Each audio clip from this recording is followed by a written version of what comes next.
আসসালামু আলাইকুম everyone, welcome back to my channel. আশা করছি সবাই ভালো আছেন। হাজির হয়ে গেলাম আরও একটি নতুন রেসিপি নিয়ে। আর আজ আমি আপনাদের তৈরি করে দেখাবো দারুণ মজার চকলেট মোকা ক্রিম। যত ধরনের কেকের ক্রিম তৈরি হয় তার মধ্যে এই মোকা ক্রিমটাই খেতে আমার কাছে সবচেয়ে বেশি ভালো লাগে। চলুন তবে দেখে নেওয়া যাক এর পুরো প্রস্তুত প্রণালী। এরকম আরও অনেক রেসিপির জন্য আমার চ্যানেল সাবস্ক্রাইব করতে কিন্তু একদমই ভুলবেন না। আর অবশ্যই পাশে থাকা বেল আইকনটি অন করে নেবেন যাতে কোনো আপডেট মিস না হয়ে যায়।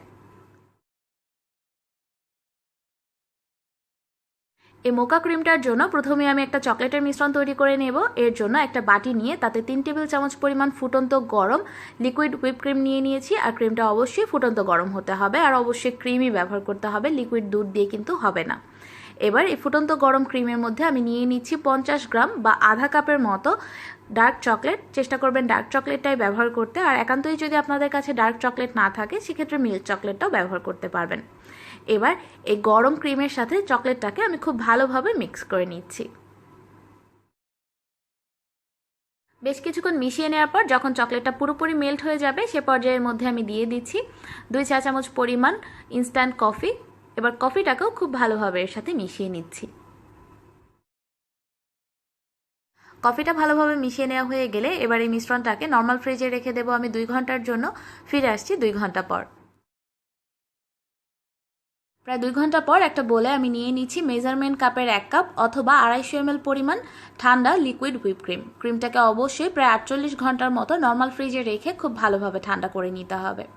আর আজকে আমি ভিভো হুইপ ক্রিমটা ব্যবহার করছি। এবার এর মধ্যে আমি নিয়ে নিচ্ছি 3 টেবিল চামচ পরিমাণ চিনি। চিনির পরিমাণটা আপনাদের টেস্ট অনুযায়ী কম বা বেশি করতে পারেন। এই ক্রিমটা কিন্তু একদম হালকা মিষ্টি, আপনারা চাইলে চিনিটা বাদও দিতে পারেন। এবার খুব ভালোভাবে ক্রিমটাকে আমি হুইপ করে নিচ্ছি ততক্ষণ পর্যন্ত যতক্ষণ না মোটামুটি ক্রিমটা একটু স্টিফ হয়ে আসছে।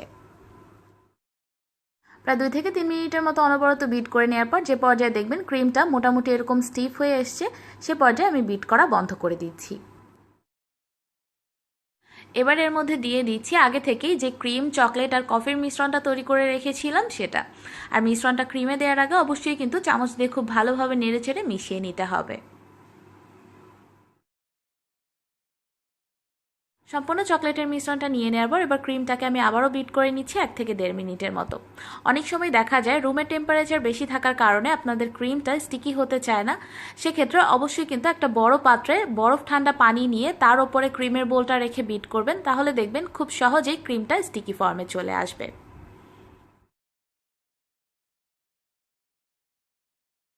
আর কিছুটা সময় বিট করে নেওয়ার পরেই আমার ক্রিমটা এই পর্যায়ে একদম রেডি। এটা দেখুন পুরোপুরি স্টিকি ফর্মে চলে এসছে। যখনই দেখবেন ক্রিমটা স্টিকি ফর্মে চলে এসছে ঠিক সেই মুহূর্তে বিট করা বন্ধ করে দিতে হবে, কারণ ক্রিম যদি কোনোভাবে ওভারবিট করে ফেলেন তাহলে যখন কেকের গায়ে লাগাবেন এর মধ্যে একটা ছিদ্র ছিদ্র ভাব দেখা যাবে। কখন বুঝবেন ক্রিমটা পারফেক্ট সেটাও আমি আপনাদের দেখিয়ে দিচ্ছি।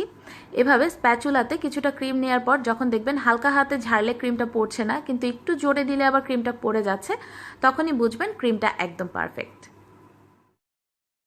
এবার ক্রিমটাকে আমি পাইপিং ব্যাগে ভরে নেব। এর জন্য একটা গ্লাস নিয়ে প্রথমে পাইপিং ব্যাগটাকে গ্লাসের মধ্যে সেট করে নিচ্ছি, এতে করে ক্রিমটা পাইপিং ব্যাগে ভরতে সুবিধা হবে। আর অবশ্যই কিন্তু ক্রিমটা কেকে ব্যবহার করার আগে অন্তত আধা ঘন্টা নর্মাল ফ্রিজে রেখে নেবেন, তাহলে দেখবেন ক্রিম দিয়ে কাজ করতে অনেক বেশি সুবিধা হচ্ছে।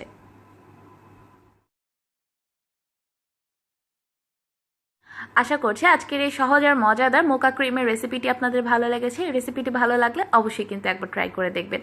আর লাইক কমেন্ট শেয়ার করতে একদমই ভুলবেন না। আজ এ পর্যন্তই, সবাই ভালো থাকবেন, আমার জন্য দোয়া করবেন। আল্লাহ হাফেজ।